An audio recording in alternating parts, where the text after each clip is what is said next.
भाई साहब, काश कि मैं उस समय अपनी बात पर अडिग रह पाती तो आज मेरा प्रेस रिपोर्टर बनने का सपना शायद पूरा हो गया होता। पर नहीं, आप सबकी जिद के चलते मैं हार गई। लड़कियों पर सिर्फ टीचर, नर्स जैसे काम ही अच्छे लगते हैं। शादी करना जीवन में सबसे अहम है।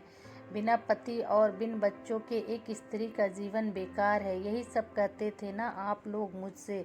निशा ने शादी के लिए आए इस छठे रिश्ते को भी ना कहा तो उसकी माँ सुदामनी का पारा 7वें आसमान पर चढ़ गया। यह सब आपकी लाडली बहन सीमा के कारण हो रहा है। उन्होंने ही निशा के दिमाग में शादी ना करने की बात डाली है। सुदामनी ने अखबार पढ़ रहे निशा के पापा धीरज जी से कहा, दुनिया भर की खबरें पढ़ लेना, लेकिन घर में क्या चल रहा है इसकी खबर कभी मत लेना।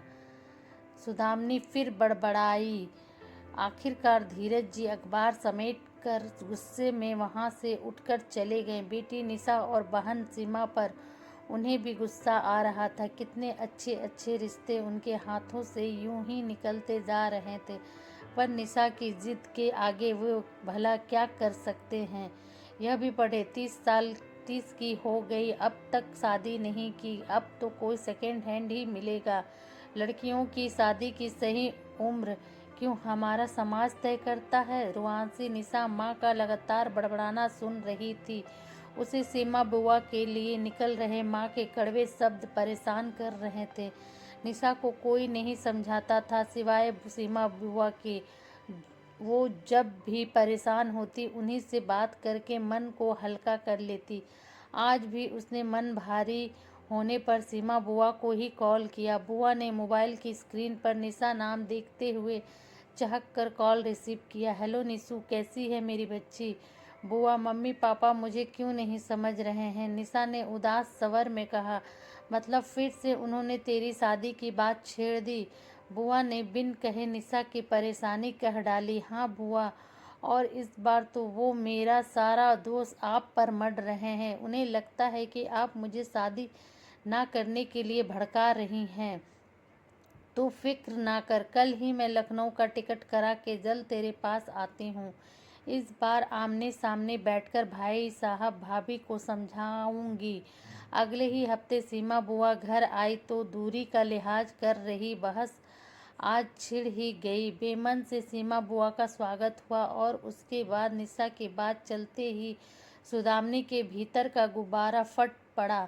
सीमा दीदी, आप हमारे पारिवारिक मुद्दे में दखल अंदाजी करना बंद करें प्लीज़।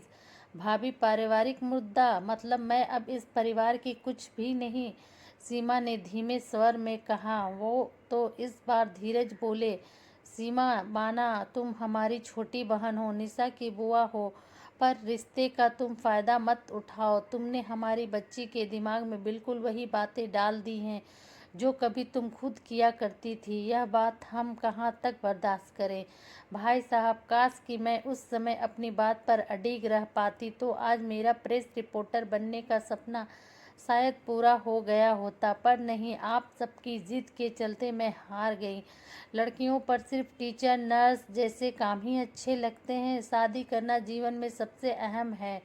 बिना पति और बिन बच्चों के एक स्त्री का जीवन बेकार है। यही सब कहते थे ना आप लोग मुझसे।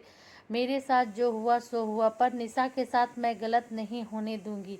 उसका पायलट बनने का सपना सच होगा। दीदी, हम कौन सा उसके सपने के आड़े आ रहे हैं। सपने शादी के बाद भी पूरे हो सकते हैं, तो फिर शादी से परहेज क्यों। कुछ तल्ख आवाज में सुदामनी बोली, भाभी, अगर समझदार पति और ससुराल मिला तब तो ठीक है, पर अगर गलत सोच वाले लोग मिल गए तब। निशा शादी करना नहीं चाहती तो उससे ज़बरदस्ती क्यों कर रहे हैं आप लोग।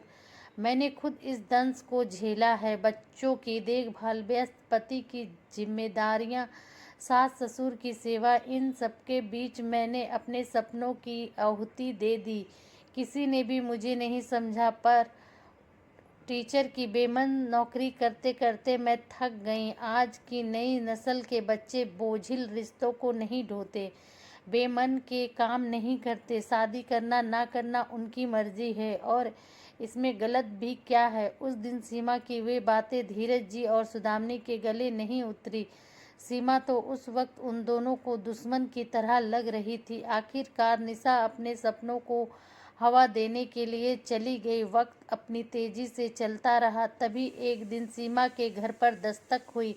दरवाजे पर भाई साहब, भाभी और पायलट की पोशाक में निशा को देखकर सीमा खुशी से झूम उठी।